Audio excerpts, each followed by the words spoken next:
Does the stuff that we have exist in God? Let's consider. Hello, philosophers. I'm Chico. Welcome to the Philosopher Channel's summary of the Summa Theologica. Today we are in Part 1, Question 4, Article 2, whether the perfections of all things are in God. So in the last article, we talked about whether or not God was perfect. But remember, we said that, and we did say that God was perfect, but remember we said that by perfect, we meant something more like completed. Is God complete? Does he have everything that he needs to have? And now the question is, what about the stuff that perfects us? The stuff that we need to be perfected, to be completed? Does God have those things in him? And so that's kind of an odd question, because if you think about the kinds of things that perfect us, for humans, what perfects us? The fact that we're rational.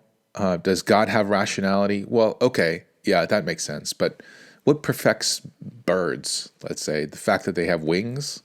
Does God have wings? Well, surprisingly, Aquinas says, yes, the perfections of all things are in God. Now, he's going to say it in a slightly different way than you might think. So God doesn't literally have wings and is flapping around. Not so. But he does think that God has all the perfections of all things in him. So he quotes Dionysius, the Divine Names, Book 5, to start off with. God in his one existence prepossesses all things. And he's going to keep coming back to this book, by the way, in this article over and over again. He also mentions that the commentator, when he says the commentator, he's always talking about Averroes. In Metaphysics 5, God doesn't lack any excellence which may be found in any genus. So by excellence here, he's talking about perfection, any perfection that is found in a genus. And we'll talk about later on in this article how the perfections relate to the genuses, the genre, I should say. It's the plural of genus. And he says, for these reasons, God is spoken of as universally perfect, because all of the perfections are in God. But how exactly are they in God? Let's look at his first argument for why all the perfections are in God. And in this, he'll explain exactly how that works. So, premise 1. Whatever perfection exists in an effect must be found in the effective cause. So by effective cause here, by the way, he means the efficient cause. And if you don't remember efficient cause, remember you can go ahead and check out my video on the 4 causes. So he says the perfection that exists in the effect, like in the thing that's caused, must pre-exist in the efficient cause. And he says, if it's a univocal agent, then they exist in the same formality. If it's an equivocal agent, then it exists in a more eminent degree. So univocal agent means they are the exact same kind of agent. The agent and the effect are the exact same kind of a thing. Equivocal means they're not the same kind of a thing. And he gives the example of, for univocal agent, of a man giving rise to another man, a man causing another man. So in other words, somebody having a kid. And he says that they are in the same formality. So in other words, the form of the man is the same as the form of the child that is causing, right? They're both human, so they have the same kind of form. For an equivocal agent, however, he says that the form of the thing caused, the effect, pre-exists in the thing that is causing it, the effective cause, in a more eminent way. And his example here is of the sun. He says, in the sun is the likeness of whatever is generated by the sun's power. So that's kind of odd. What kinds of things does the sun cause? The sun causes, let's say, flowers to grow. So does that mean growing flowers pre-exists in the sun? That sounds kind of like an odd thing to say. Until we look at 2. 2 says The effect pre-exists virtually in the efficient cause. So here is exactly how it works. It's not the case that it pre-exists actually in the efficient. It's not like growing flowers is somewhere in the sun and the sun just shoots them over to the earth and there is growing flowers. It's that it exists virtually. The power of the sun is such that the growing flower, the power to grow the flowers pre-exists in the sun. So in that sense, it pre-exists in the sun. So it pre-exists virtually. 3, to pre-exist virtually in the efficient cause is to pre-exist not in a more imperfect, but in a more perfect way. And he says that's the case even though to pre-exist in the potentiality of a material cause is to pre-exist in a more imperfect way, since matter as such is imperfect and an agent as such is perfect. So this is a little bit confusing to explain, but think about it this way. You have the flower pre-existing in the sun virtually, insofar as the sun has the power to cause flowers to grow. You have the mass of stuff also that could be growing flowers. And in that mass of stuff that could be growing flowers, the growing flowers it also kind of pre-exists there, right? It doesn't actually exist there yet. So that is an imperfect way, though, of it existing there because it is like not perfected. It's not completed, right? It is something that needs to be perfected.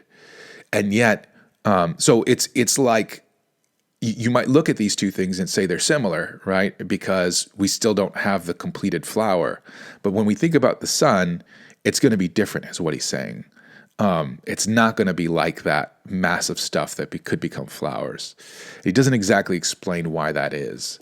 A reason I can think of is because it's the thing that's going to cause that perfection to happen, right? It is bringing about the perfection. So it's the actuality of the actuating of the perfection, and in that regard, it would be the more perfect. It would exist in a more perfect way, and not only that, but because of the stuff that is going to become the growing flowers, there could be some defect in that stuff that makes it so that the flowers don't fully grow. And yet in the sun, the power to grow the flowers is fully there. So it exists perfectly in the sun, even though it might be hindered because of the matter in the flowers. So in that sense, it exists in a more perfect way. 4, God is the first effective cause of things. 5, so the perfections of all things must pre-exist in God in a more eminent way. So God is going to be even more so like the sun, right? All things are going to pre-exist in God virtually, insofar as God has the power to bring about all things, like the perfections of all things.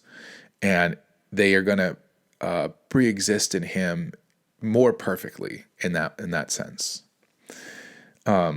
And so this is the answer to our mystery here. How is it the case that God has wings? Does God have like literal wings? He's flapping around? No, it pre-exists virtually in him.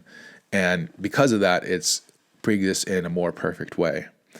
And Aquinas goes on to say that Dionysius implies the same line of argument by saying of God in the Divine Names 5, it is not that he is this and not that, but that he is all as the cause of all. So because he's the cause of all things, he is all things. Argument 2, if a thing is a self-subsisting perfection, it lacks nothing of that perfection. So this is actually not a stated premise. This is one that I gather from what he's saying. So if something is a self-subsisting perfection, then it has everything in that perfection. And I get that because of the example that he gives If some hot thing has not the whole perfection of heat, this is because heat has not participated in its full perfection. So, like, if a thing is hot, but it's not like full on heat, total heat, that's because it doesn't. It's not participated in its full perfection, right? It's just partially participated in its perfection. If this heat were self-subsisting, however, nothing of the virtue of heat would be wanting to it. So, if it was self-subsisting heat, then it would be there would be no lack of heat. That's his example. 2, God is subsisting being itself. And he gets this from Part 1, Question 3, Article 4. 3, so nothing of the perfection of being can be wanting in him, right? From premise 1 and 2. Things are perfect precisely so far as they have being after some fashion. 5, so all created perfections are included in the perfection of being. 6, so the perfection of no one thing is wanting to God. 7, so God must contain within himself the whole perfection of being. And he says this line of argument too is implied by Dionysius, same place, Divine Names, Book 5, when he says that God exists not in any single mode, but embraces all being within himself absolutely, without limitation, uniformly. And afterwards he adds that he is the very existence to subsisting things. Okay, so let's look at the objections. Objection 1, God is simple. And this is from Part 1, Question 3, Article 7. 2, the perfections of things are many and diverse. So remember when he said that God is simple, God is radically simple, meaning he has no parts whatsoever. And the perfections of things like having wings, having legs, right? Those kinds of things are multiple and diverse. 3, so the perfections of all things are not in God. If God is simple, can't have any parts, and the perfections of things are all multiple and diverse, then God couldn't have those things. Now, his reply to this is kind of an interesting one. He once again goes back to Dionysius in the Divine Names 5. The sun, while remaining one and shining uniformly, contains within itself first and uniformly the substances of sensible things and many and diverse qualities. So he's again going back to the sun illustration. 2, a fortiori, that means even more strongly, should all things in a kind of natural unity pre-exist in the cause of all things. 3, so things diverse and in themselves opposed to each other pre-exist in God as one without injury to his simplicity. I think what he should have really said here is just that they pre-exist virtually, not in their actuality. So I think this is a confusing response. The virtual response is going to just clear up so much of the confusion here. In his being, he has the ability to bring out about all these things, and in that sense, those things pre-exist in him, so that just by having that power, then that doesn't mean that they exist like he has a bunch of legs and a bunch of wings and all those kinds of things. Objection 2. Each thing is perfected. So I guess just to clarify then, he was giving a counterexample, right? The counterexample of the sun. He's saying that if the sun has all these things in pre-existing in it and has no issue with that, then God should have no issue with all these other things pre-existing in him. And therefore, if these things do pre-exist in him, then there must not be a problem with his simplicity. That's the response. Objection 2. Each thing is perfected by its specific difference. So we talked about, does God have a genus before? Is God in a genus, I should say. So in that, I talked about specific difference, genuses, and genre. Genre is plural of genus. Specific difference and species. So just briefly, I'll recount it. On Aristotelian taxonomy, you have a genus, which is kind of like what we use the word genus for today. A genus would be something like animal. And animal, like there are many animals, and there are many species of animals, right? And one species of animal is human. So how do we distinguish human from what makes a human a different animal from all the rest of them? That would be the specific difference, the species difference, right? The specific species, specific difference. And the specific difference for humans would be rationality. We are rational animals. So the fact that we are rational separates us from all other animals. So everything is perfected by its specific difference. For us, it would be our rationality. The differences by which genera are divided and species constituted are opposed to each other, right? Those specific differences are opposed to each other, right? The fact that I'm rational, or humans are rational, make us different than all other animals. 3, opposites cannot coexist in the same subject. 4, so it seems that the perfections of all things are not in God. So if God has the perfections of both humans and orangutans, and rationality is unique to human, I don't know, maybe some people are going to say orangutans are rational. And I don't have a dog in that fight, so if you want to say that, that's fine. So let's say something like dust mites. So humans and dust mites are different insofar as humans have rationality, and dust mites, by definition, let's say, do not have rationality. So if God has the perfections of both things, and they both are opposed to each other, then God couldn't have the perfection of both things. That's the argument. And he says, see the reply to objection 1 for this one. And you could give the same reply that we gave to, is they pre-exist virtually in the effective cause. So it's not that they actually exist in there as God is both rational and irrational actually. No, it's that he virtually, as the effective cause, they pre-exist in him. Objection 3, a living thing is more perfect than what merely exists. So life is more perfect than existence. 3, an intelligent thing is more perfect than what merely lives. So knowledge is more perfect than life. So if you think about this, what it's saying is like everything exists, right? But a living thing is more perfect. It's more complete than just something that just exists, right? Everything exists, but living things do something extra. So they're more perfected, they're more completed. And rational things do something extra, because there's lots of things that live, but only some things that are rational. Some things that are intelligent, I guess he says here. 5, the essence of God is existence itself, right? So God is existence. And this is something we've already seen in one of his previous articles.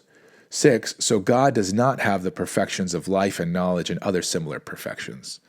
So if God is pure existence, and there are other perfections that like life and intelligence that are laid on top of that, but we said God was pure existence itself, then God couldn't have those perfections.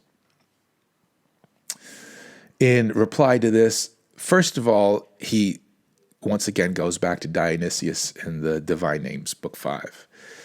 Existence is more perfect than life, and life than wisdom, if they are considered as distinguished in idea.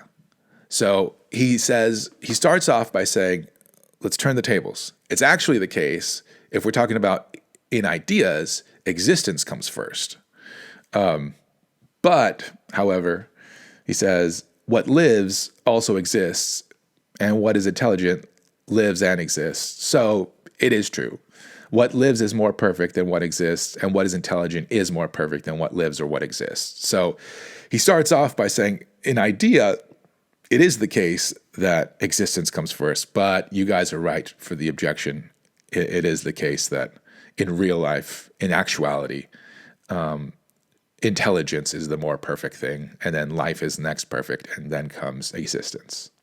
So here's the actual objection, or the response to the objection. 1, that which participates in existence need not participate in every mode of existence. So existence does not include life and wisdom. True. However, 3, nothing of the perfection of being can be wanting to him who is subsisting being itself, however. 4, so God's existence includes in itself life and wisdom. So in other words, there's like, you can use this word existence in 2 different ways. One, in one sense, you can say like existence in general, and that would include, like things that don't live and things that do live. And in another way, you can use this word in regards to subsisting being itself, and that includes things that are alive and things that are intelligent as well. And in that case, like that would include so that would include those things, right? So in this case, like God's existence is going to include life and intelligence. 3, however, nothing of the perfection of being can be wanting to him who is subsisting being itself. So the fact that God is subsisting being itself means that he gets all the perfections of beings, not just existence in general, but all the perfections of being. And since life is more perfect being and intelligence is even more perfect being, then he must have those things. So 4, God's existence includes in itself life and wisdom. So there you go. Not only do we know now that God exists and is pure existence, but he also is living in how, not living like you and I, in that he's breathing air, but in some sense that he's alive, and in some sense that he is intelligent. And how those things are parsed out is going to be, you'll see as we go along. It's interesting. I don't know. I guess I shouldn't really get into it in this article because we got a lot of ground to cover. So let me know if you have any questions. Please don't forget to support this podcast. Please don't forget to support this project. My link to the Patreon page is in the description. Don't forget to like, subscribe, share, comment, ring the bell, and I'll see you guys in the next video. Adios.